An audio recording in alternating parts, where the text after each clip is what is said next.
হেই, আমি সঞ্জু।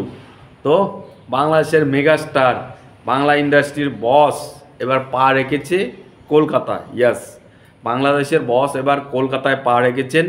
গতকাল রাতে তিনি এন্ট্রি নিয়েছেন এবং বিমানবন্দরেই তাকে মিডিয়ারা ঘিরে ধরেছে।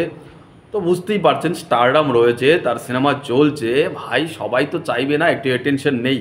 তার কাছে গেলে, তাকে কভার করলে সবারই রিচ বাড়বে।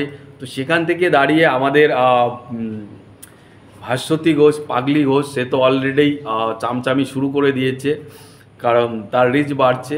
দেখুন, ব্যাপার হলো সবাই না রিচ বাড়ার পেছনেই দৌড়ে, কেউ এখানে অনেস্টলি বলতে কেউ নেই, সত্যি বলতে কেউ নেই। মানে তুমি আমি অমুক তমুক সবাই ভাই আলটিমেটলি দিন শেষে নিজের মুনাফাটা বুঝে নেয়। তো শাকিব খান সেই মুনাফাটা দিচ্ছে, তাই সবাই চাটছে ভাই, কিছু করার নেই। যাই হোক, এগুলো পরের কথা। তুফানের আজকে প্রমোশন হবে, দিনভর পুরা ধামাকা প্রমোশন হবে এবং সেখানে শাকিব খান হয়তোবা কিছু ইউটিউবার্সদেরও ইন্টারভিউস দিতে পারে। আর জানি না সেটা এসবিএফ করাবে কি না। যদি এসবিএফ করায় তাহলে সেটা অনেকের ভাগ্যে হতে পারে যে মেগাস্টারের ইন্টারভিউস নেওয়ার। পাশাপাশি মেন স্ট্রিম মিডিয়া তো ইন্টারভিউস হবেই। প্রমোশন করতে এসছে, প্যান ইন্ডিয়া লেভেলে কতটা করবে জানি না, বাট আজকে কলকাতা লেভেলে করবে। তবে আমি একটু এখানে থামাবো আপনাদেরকে যে কালকে সিনেমাটা রিলিজ করবে, আজকে 4 তারিখ, কালকে রিলিজ করবে। তো আজকে যে প্রমোশন করবে, যে ভিডিওগুলো ইউটিউবাররা বা ক্রিয়েটারগুলো বা মেন স্ট্রিম মিডিয়াগুলো শ্যুট করবে, তারা তো ভাই ভিডিওগুলো এডিট করতে, আপলোড করতে প্রায় আজকের দিনটাই চলে যাবে। তো এইগুলো পাবলিক পোস্ট কখন হবে? ধরুন আজকে যদি করেও দেয়, একদিনে কত লোকের কাছে পৌঁছাবে? তো এই সিনেমাটার প্রমোশনটা ঠিকঠাক হলো না, জমলো না। আরও দুদিন আগে এখানে মেগাস্টার শাকিব খানকে আনা হতো, বসের মতো এখানে পুরো দস্তুরভাবে একদম প্রমোশন করানো হতো, প্যান ইন্ডিয়া লেভেলে গিয়ে প্রমোশন করানো হতো, তারপরে না হয় কিছু একটা হতো। আমাদের এখানে প্রথমে লোকে যে হলে যায় সেটা প্রমোশন দেখে যায়, মানে যে কজনই যায়। প্রমোশন বেশি হলে কিছু লোক দেখতে যায়। প্রমোশন দেখার পর, সিনেমাটা দেখার পর যদি সিনেমাটার পজিটিভ রিভিউ আসে, ওয়ার্ড অফ মাউথ স্ট্রং হয়, তখন কিন্তু দর্শকের মুখে মুখে চলে যায় এবং সিনেমাটা আস্তে আস্তে একটা নিজের রান খুঁজে পায়।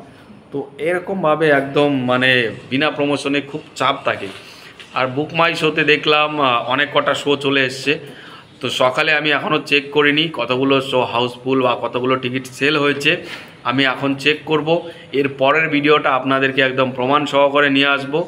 আর শুধু বুক মাই শো না, আমাদের পশ্চিমবঙ্গের রেসপন্স কী, সেই সব বিষয়ে একটা কথা হবে যে কীরকম কী চলছে। বাট এইটুকু আপাতত জেনে নিন, বস কিন্তু পদার্পণ করে নিয়েছে কলকাতায়, তিনি তার রাজ দেখাতে, রাজ করতে। এবার বসকে আমাদের এখানকার যথেষ্ট সম্মানভাবেই কিন্তু তাকে আতিথ্য আপ্যায়ন করছে। এবং শাকিব খানকে লাগছে তো ঢাসু ভাই, দেখতে জাস্ট টপ নচ লাগছে। আর মিডিয়াগুলো কিন্তু ভালো অ্যাটেনশন নিয়েছে।